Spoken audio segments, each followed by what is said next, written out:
Baik, bismillahirrahmanirrahim. Assalamualaikum warahmatullahi wabarakatuh. Selamat pagi kepada Dr. Andrian Fajar Kusuma Dewi SPKJ Konsultan. Matur nuwun dokter atas waktu dan juga kesempatan yang sudah diberikan. Mohon izin pada pagi hari ini kami akan mempresentasikan modul kami yang berjudul gangguan mental organik.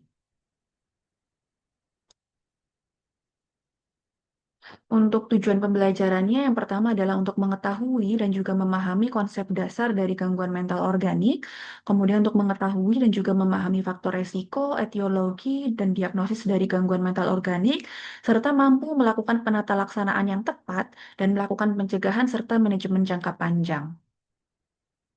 Untuk gangguan mental organik, jadi ini adalah gangguan mental yang disebabkan oleh gangguan fungsi jaringan otak atau penyakit fisik yang berdampak di otak.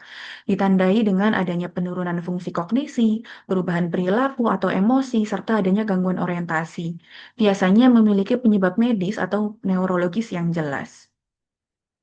Untuk klasifikasi dari gangguan mental organik berdasarkan DSM-5, gangguan mental organik ini mencakup beberapa kategori utama, yaitu yang pertama adalah delirium, kemudian gangguan neurokognitif, serta adanya gangguan mental akibat kondisi medis lainnya. Untuk delirium sendiri, ini adalah sindrom yang akut dengan perubahan kesadaran dan juga atensi menurun drastis.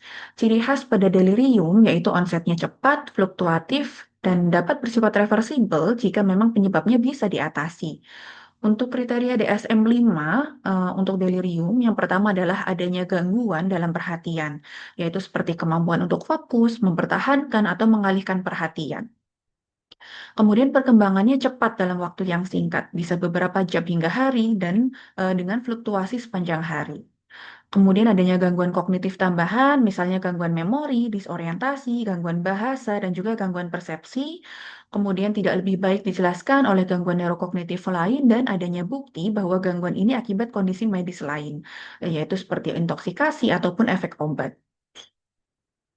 Untuk gangguan neurokognitif, ini adalah gangguan akibat proses patologis otak yang ditandai dengan penurunan fungsi kognitif, meliputi atensi, memori, fungsi eksekutif, bahasa, dan juga visual spasial. Untuk kriteria DSM-5, ini yang pertama adalah adanya bukti berupa penurunan fungsi kognitif dari tingkat sebelumnya dalam satu atau lebih domain kognitif. Kemudian, gangguan ini cukup berat hingga mengganggu kemandirian individu dalam aktivitas sehari-hari dan tidak terjadi hanya dalam kondisi delirium, serta tidak lebih baik dijelaskan oleh gangguan mental lain, misalnya depresi berat. Kemudian untuk gangguan mental akibat kondisi medis lainnya, ini adalah gangguan psikiatri yang ditandai oleh perubahan bermakna pada fungsi kognitif, afektif, dan juga perilaku yang merupakan konsekuensi fisiologis langsung dari suatu penyakit atau kondisi medis dan neurologis. Contoh klinis untuk gangguan mental akibat kondisi medis lainnya yaitu yang pertama seperti depresi akibat stroke, kemudian psikosis akibat epilepsi temporal, mania akibat hipertiroid, serta perubahan kepribadian. Untuk diagnosis banding dari gangguan mental organik yang pertama adalah delirium, di mana delirium ini biasanya onsetnya akut dan bersifat fluktuatif. Kemudian kalau untuk demensia itu biasanya berkembangnya secara perlahan, kemudian bisa didiagnosis banding juga dengan gangguan psikotik primer seperti pada skizofrenia. Biasanya pada onset usia muda dan tidak ada gangguan kesadaran serta tidak berhubungan dengan penyakit medis. Kemudian untuk gangguan mood primer seperti depresi atau bipolar dengan psikotik itu juga bisa menjadi diagnosis banding, tetapi biasanya pada gangguan mood ini itu terdapat riwayat episodik, sedangkan pada GMO biasanya tidak bersifat episodik murni.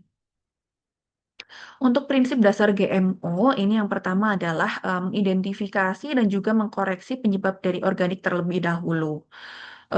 PPDGJ juga menekankan bahwa pada GMO ini biasanya juga bukan hanya simptomatik, tetapi juga mengatasi penyebab organiknya. Sehingga kita harus mencari terlebih dahulu apa kira-kira penyebab organiknya, apakah ditemukan atau tidak.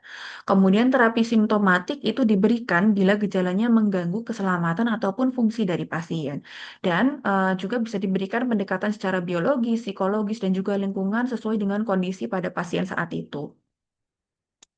Kemudian untuk terapi etiologis atau penyebab, jadi bisa kita lihat di sini kalau misalkan penyebabnya karena infeksi, mungkin terapinya bisa diberikan tambahan berupa antibiotik. Kemudian jika penyebabnya secara gangguan metabolik seperti hipoglikemi, hiponatremia, mungkin bisa diberikan terapi berupa koreksi elektrolit, cairan ataupun insulin.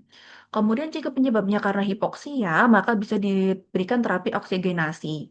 Jika penyebabnya trauma kepala, maka bisa dilakukan terapi berupa neuroproteksi dan bisa dilakukan pembedahan bila perlu. Begitu juga dengan misalkan penyebabnya tumor otak, itu maka bisa diberikan terapi berupa pembedahan. Untuk terapi farmakologis ini bisa diberikan secara simptomatik. Misalkan pertama kita bisa diberikan antipsikotik dosis rendah, biasanya diberikan pada pasien-pasien dengan agitasi, halusinasi ataupun waham. Itu bisa diberikan dengan haloperidol mulai dari dosis 0,5 sampai 2 mg atau bisa juga dipertimbangkan pemberian risperidon 0,5 mg sampai dengan 1 mg. Kemudian bisa juga kita berikan dengan benzodiazepin, itu biasanya untuk withdrawal alkohol atau diberikan dengan pasien-pasien ansietas berat. Itu bisa dengan lorazepam ataupun diazepam bisa dimulai dengan dosis yang paling rendah. Kemudian mood stabilizer ini juga bisa diberikan bila perlu. Contohnya bisa diberikan berupa valproat ataupun carbamazepine. Dan biasa juga sebenarnya diberikan antidepresan itu pada kondisi-kondisi tertentu dan kalau bisa hindari TCA atau trisiklik antidepresan karena efek antikolinergiknya yang memperberat kognisi. Kemudian untuk terapi non-farmakologis ini sebenarnya merupakan komponen penting dalam tata laksana dari gangguan mental organik, di mana bertujuannya untuk menstabilkan fungsi kognitif, perilaku, dan juga adaptasi pasien melalui pendekatan lingkungan, psikososial, dan juga rehabilitatif. Yang pertama mungkin bisa diberikan berupa modifikasi lingkungan, yaitu seperti ruangan yang tenang, pencahayaan yang baik, orientasi waktu dan tempat, serta minim restraint. Kemudian bisa diberikan juga reorientasi realitas, seperti jam, kalender, kemudian diberikan komunikasi yang sederhana dan juga pendamping yang familiar. Selain itu juga bisa diberikan rehabilitasi kognitif, yaitu berupa latihan memori, stimulasi fungsi kognitif, dan juga aktivitas terstruktur. Selain itu, juga bisa diberikan berupa psikoedukasi keluarga, di mana edukasi terkait dengan penyakit pasien, kemudian bagaimana cara pencegahan kekambuhan, dan juga manajemen dari perilaku. Untuk kesimpulannya sendiri, jadi gangguan mental organik ini merupakan kondisi psikiatri yang timbul akibat gangguan struktur atau fungsi otak yang dapat disebabkan oleh berbagai kondisi medis, neurologis, ataupun metabolik. Kemudian penegakan diagnosis ini memerlukan penilaian komprehensif yang mencakup onset, perjalanan penyakit, status kesadaran, fungsi kognitif, dan juga evaluasi medis untuk membedakan dengan delirium, demensia, depresi, psikosis primer, dan juga kondisi yang lain. Untuk tata laksana gangguan mental organik, ini menekankan pada identifikasi dan juga koreksi penyebab organik sebagai prioritas utama, disertai dengan terapi farmakologis dan juga non-farmakologis. Dan dengan pendekatan yang holistik, terintegrasi, dan juga berkesinambungan, penata laksanaan gangguan mental organik tidak hanya berfokus pada pengendalian gejala, tetapi juga pada pemulihan fungsi, pencegahan kekambuhan, serta dukungan terhadap pasien dan juga keluarganya dalam jangka panjang. Berikut untuk daftar pustaka yang kami ambil. Baik, terima kasih kepada Dokter Rian. Mohon bimbingannya nggih Dokter Rian. Matur nuwun.